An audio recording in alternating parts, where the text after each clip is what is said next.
ओम नमो भगवते वासुदेवाय। ओम नमो भगवते वासुदेवाय। ओम नमो भगवते वासुदेवाय। जय जगन्नाथ।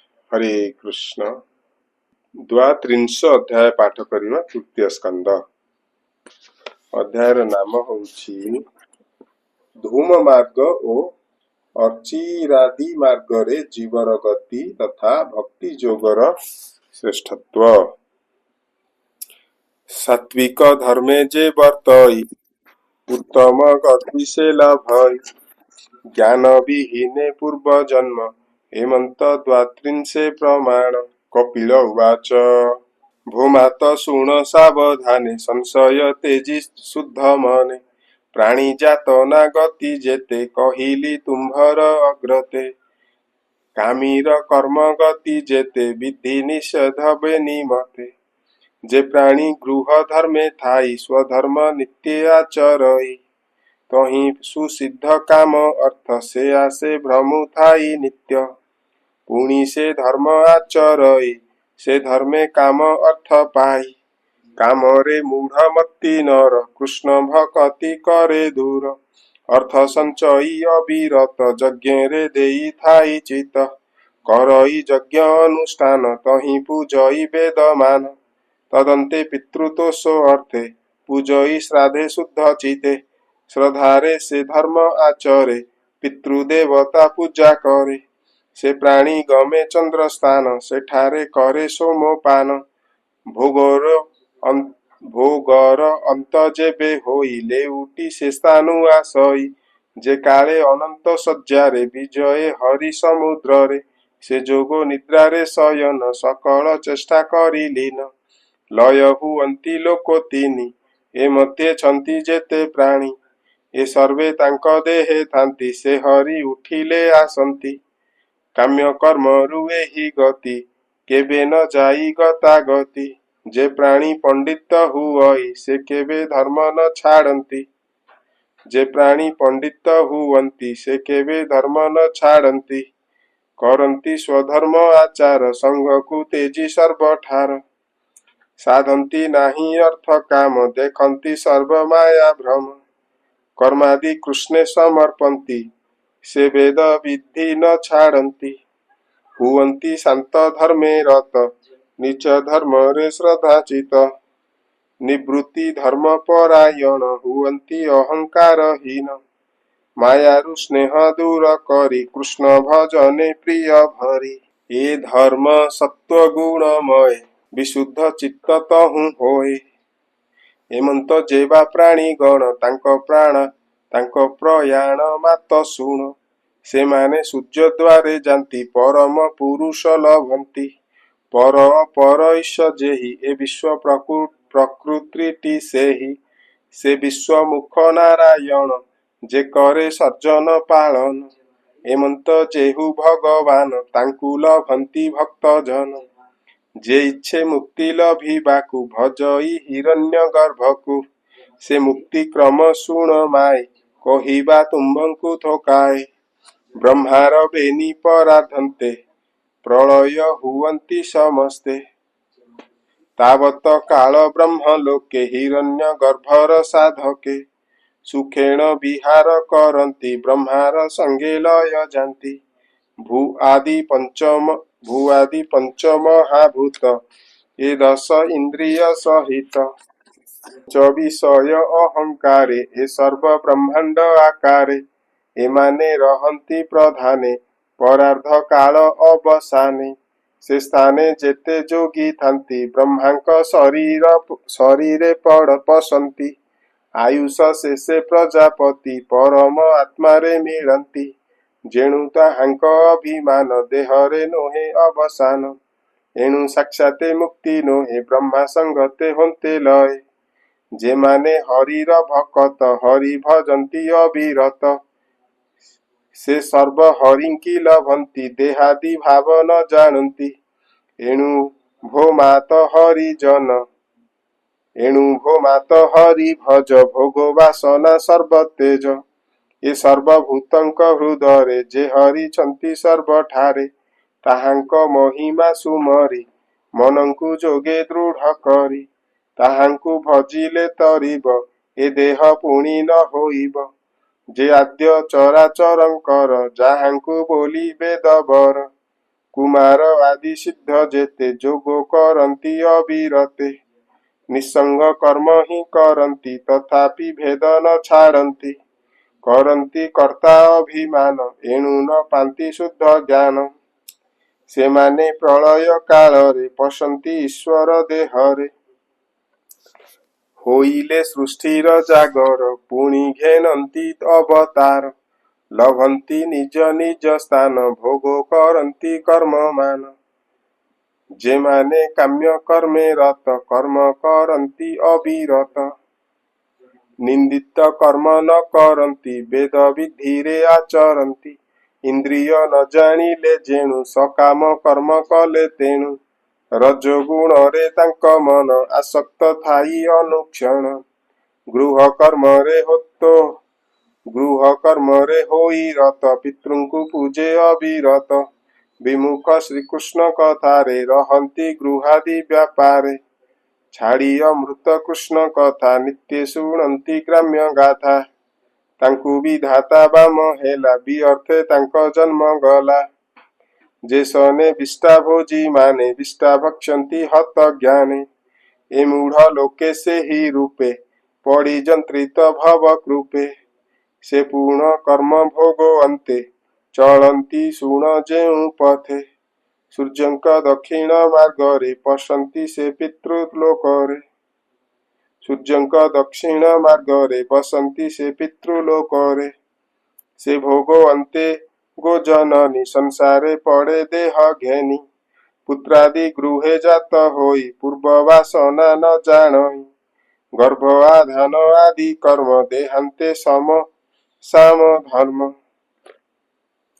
ଗର୍ଭ ଆଧାନ ଆଦି କର୍ମ ଦେହାନ୍ତେ ସମସାନ ଧର୍ମ ଏ କର୍ମ ମାନ କରୁଥାନ୍ତି ସଂସାର ଛାଡ଼ି ନ ପାରନ୍ତି ଗମନ୍ତି ଦେବ ପିତୃସ୍ଥାନ ତହିଁ କରନ୍ତି ଭୋଗମାନ ପୁଣି ଲଭନ୍ତି ନର ଦେହେ ଏମନ୍ତେ କାମ୍ୟ କର୍ମ ସ୍ନେହ ଏଣୁ ସୁସ୍ଥିରେ ତୁମ୍ଭେ ମାଏ ମନ ନିବେଶ କୃଷ୍ଣ ପ୍ରାୟ ଶ୍ରବଣେ ଶୁଣ ତାଙ୍କ ଗୁଣ କୀର୍ତ୍ତନ କର ଅନୁକ୍ଷଣ ସ୍ମରଣ ଅର୍ଚ୍ଚନ ବନ୍ଦନ ଯେ ନବ ଭକ୍ତିର ବିଧାନ ପାଦ ସେବନ ଦାସ୍ୟ ଭାବ ସଖ୍ୟାଦି ଆତ୍ମା ନିବେଦନ ପାଦ ସେବନ ଦାସ୍ୟ ଭାବ ସଖ୍ୟାଦି ଆତ୍ମା ନିବେଦିବ ଏତେ ପ୍ରକାରେ କୃଷ୍ଣ ପାଦେ ଭକତି କର ଅପ୍ରମାଦେ କୃଷ୍ଣରେ କଲେ ଭକ୍ତି ଯୋଗ ତହୁଁ ଲଭଇ ବୈରାଗ୍ୟ ତେବେ ଲଭିବ ଦିବ୍ୟ ଜ୍ଞାନ ପାଇବ ପରମ ବ୍ରହ୍ମ ସ୍ଥାନ ଭକ୍ତିରେ ଚିତ୍ତ ଯେତେବେଳେ ରହଇ କୃଷ୍ଣେ ସୁନିଶ୍ଚଳେ ତେବେ ସେ ବିଷୟ ଛାଡ଼ଇ ପ୍ରିୟ ଅପ୍ରିୟ ନ ଜାଣଇ ଇନ୍ଦ୍ରିୟ ବୃତ୍ତି ଭେଦ ନାହିଁ ସମ ବିଷମ ଆର କାହିଁ ଏମନ୍ତ ଭାବ ଜନ୍ମେ ଯେବେ ଦେହେ ଆତ୍ମାକୁ ଦେଖେ ତେବେ ପରମାନନ୍ଦ ସୁଖ ପାଇ ଆନନ୍ଦେ ସଂସାରେ ଭ୍ରମଇ ଛାଡ଼ଇ ସର୍ବସଙ୍ଗ ମାନ ପରମାନନ୍ଦେ ରହେ ମନ ସେ ବ୍ରହ୍ମ ପରମ ପୁମାନ ରୂପ ବିହୀନ ଦିବ୍ୟ ଜ୍ଞାନ ସେ ପରମାତ୍ମା ପରମେଶ ତା ନାମ ପରମ ପୁରୁଷ ସେ ଏକ ନାନା ରୂପ ଧରେ ବ୍ରହ୍ମ ଜନ୍ମାଇ ସଂସାରେ ସେ ଏକ ନାନା ରୂପ ଧରେ ବ୍ରହ୍ମ ଜନ୍ମାଇଛି ସଂସାରେ ଯୋଗୀଙ୍କ ଯୋଗ ସାଧ୍ୟ ଏହି ଏକାନ୍ତେ ସଙ୍ଗ ଯେ ଛାଡ଼ଇ ପରମ ପଦ ଲଭେ ତେବେ ତା ବିନୁ ଭ୍ରମୁଥାଇ ଭବେ ବ୍ରହ୍ମ ନିର୍ଗୁଣ ନିରାକାର କେବଳ ଜ୍ଞାନ ରୂପ ତାର ଶବ୍ଦାଦି ଧର୍ମ ଯାର ମାଏ ସେ ଧର୍ମେ ପ୍ରକାଶ ସେ ହୋଏ ଆଭାସ ଦିଶଇ ଭାନ୍ତିରେ ଏ ବାହ୍ୟ ଇନ୍ଦ୍ରିୟଙ୍କ ଦ୍ୱାରେ ପ୍ରତ୍ୟକ୍ଷ ଦେଖୁ ଯେତେ କିଛି ଏକା ସେ ସବୁ ହୋଇଅଛି କହିବା ସେ ହେତୁ ପ୍ରକାର ଯେ ରୂପେ ବ୍ରହ୍ମାଣ୍ଡ ସଂସାର ପ୍ରଥମେ ମହତ ହୋଇଲା ତହୁଁ ସେ ଅହଙ୍କାର ହେଲା ବିବିଧ ହୋଏ ଅହଙ୍କାର ଏ ପଞ୍ଚଭୂତ ରୂପ ତାର मन इंद्रिय एकादश एतु ब्रह्मांड परकाश जीव रूपरे से ही तही स्वरूप बाहा ताहारटी एही जेबे करई योगाभ्यास श्रद्धारे भजई विशेष वैराग्य संग त्याग करे मन निवेशी कृष्ण ढारे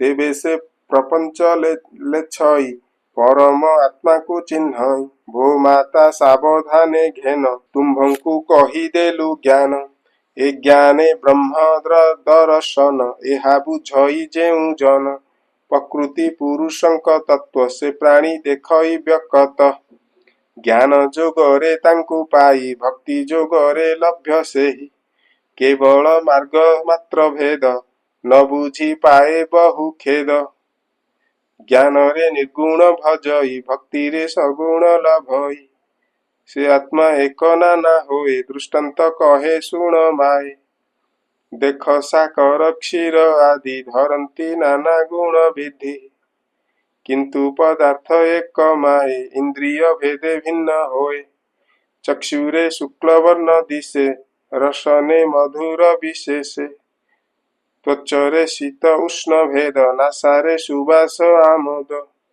भूमात आत्मा ब्रह्म एक गुण रे दिशई अनेक जे ताकू जे रूपे भजई से ताकू से रूपे दिशई ताकू जानिब एक बोली न बुझी करुथांती कली शास्त्र मार्ग रे नाना कहे से नाना नोहे एक होए शुण जननी शास्त्र भेद जेणे छाड़िब सर्व खेद जे क्रिया पूर्त आदि करी जे जाहा करंती आदरी तहु जे होए भोगमान से सबु रूप भगवान जाग कर्म रे प्राप्य से ही दान रे अन्य नाही केही केहु करंती तपमान से सबु तहु नोहे आन सेहिटी वेद अध्ययने मीमांसा शास्त्र ताहा भणे निषिद्ध कर्म त्याग जेहि से धर्म जानी बटी सेहि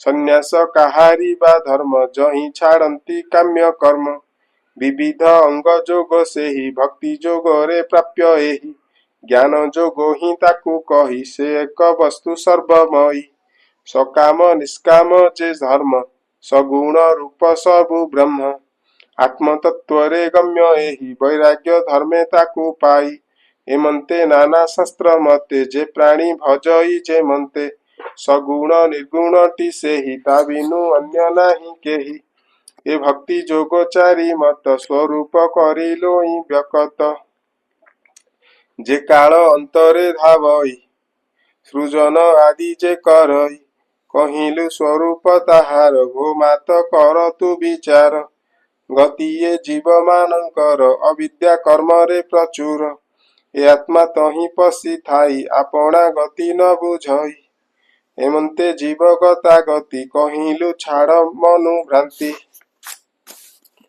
ए जोग न करी प्रकाश कहिले धर्म जाए नाश केबे हे खळे न कहिब विनय जे प्राणी नहिब न कही दुर्जन अग्रते अपरे धर्म ध्वजी जेते दाम्भिक अग्रते न कही प्रलोभी प्राणी अटे जेहि जे गृह धर्मे होई रत तारे न कही कदाचित न सहे जे भकत जने न कह भक्तिहीन जने जाहार श्रद्धा एथि थिब ताहाकु ए मार्ग कहिब भक्त जनंकु एहा कही जे भक्त मोतेटी सेवई जे प्राणी एथे स्वहा करे एहा कहिब ता आगरे जे प्राणी सर्वभूते मित्र ताकू कहिब ए चरित जे प्राणी गुरुंकु सेवई ए दीक्षा तारे शिक्षा देई विषय वैराग्य जाहार जे प्राणी शांत चित्त धीर